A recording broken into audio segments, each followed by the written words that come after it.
Okay, so we're all back together. Our gremlins that we had were all sorted. Bike's all been rebuilt. Loom's all reconnected up. All of our connections, as you can see, all in here. Quick release connections. And all, as hectic as that does look, with everything squeezed in there, the under tray does fit. So unfortunately, all of this will be hidden. No one will be able to see it. Obviously, I've got the rubber boots to go onto here, but I'll do those as the last thing. So yeah, so we've been doing a little bit of running today just to start calibrating things. So I've got a temperature sensor set, I've got a thermocouple set here so I can calibrate my temp reading. I've had it running briefly. So the rear cylinder head is the one the ECU is going to be reading, as that's probably going to be the hottest part of the bike. So I want the ECU to run everything from that temperature reading. Our loom, all in there. This was just my map switch, which I'm going to use for testing, and then we'll insulate it and hide it away. That's going to be my little switch I'm going to run for. It's not staying. Everything's all back to where it should be, all up and running. There's our auxiliary 12 volts to allow me to run 24 volt starting, keeping it like that for the moment just for safety. Don't really want to be labouring the system. Those few little bits and pieces I've got to finish off to tidy up, but most of that's headlights. Just needs the heat shrinking doing. That's all finished. We started bleeding the water system. Supercharger and everything's all built, installed. Belt's all up and running. This is just a sensor I've got to put on once I bring the blower into play. So I've just got the wiring tucked out of the way for the moment. So yeah, the belt system and everything's all fitted. Fuel pressure gauge, just so I can monitor fuel pressure whilst we're running.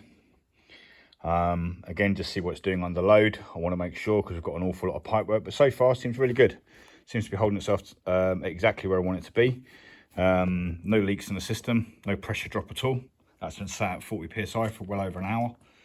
And when it's running, it builds pressure and holds it nicely. So if we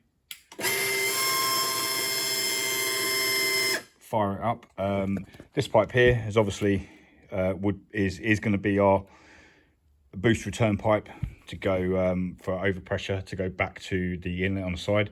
For the moment, I'm just venting the plenum chain because I don't want to build any kind of boost pressure. So there is a bit of noise and a bit of echo from it, which you'll hear. So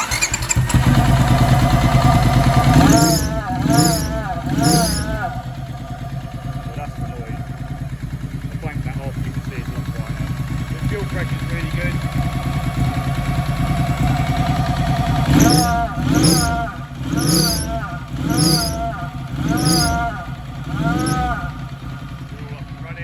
Tacho's running, still needs calibration.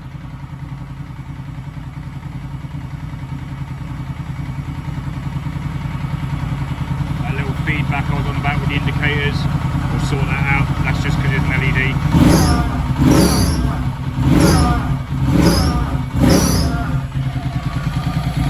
We're running. We are a working bike.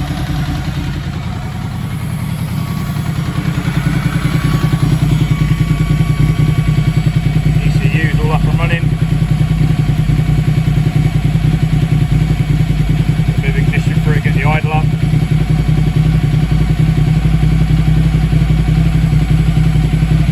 Idle's at about 14. It's fairly solid.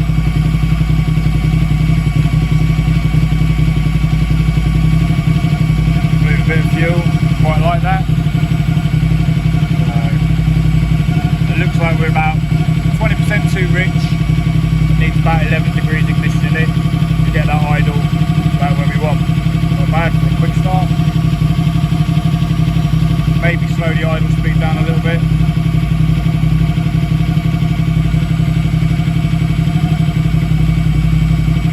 See the idle come down. About there maybe. Sounds pretty good. Water temperature. Does the same calibrating, but the ECU set 36, 5, 50.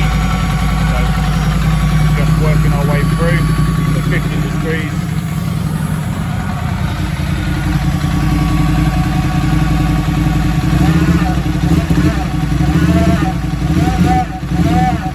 see here where I've took that fuel out for idle, the rest of the map doesn't want that amount of fuel taken out. So I'll make some small changes for that particular area. So I'll just remove it from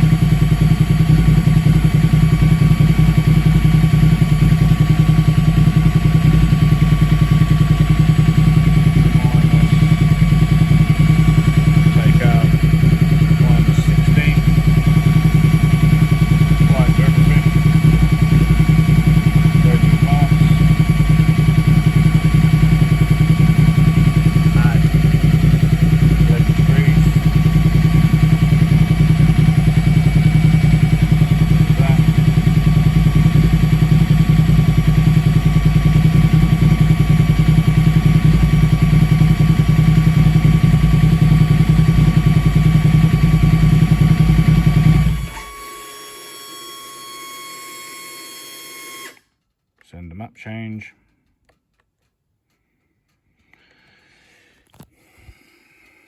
So whilst it's sending a map change, obviously engine kills. Just had to quickly stall the engine. Yep, good to go. And then we fire it up again and our idle should be a bit better now. That was a bit stronger. So I've took the fuel out. Now be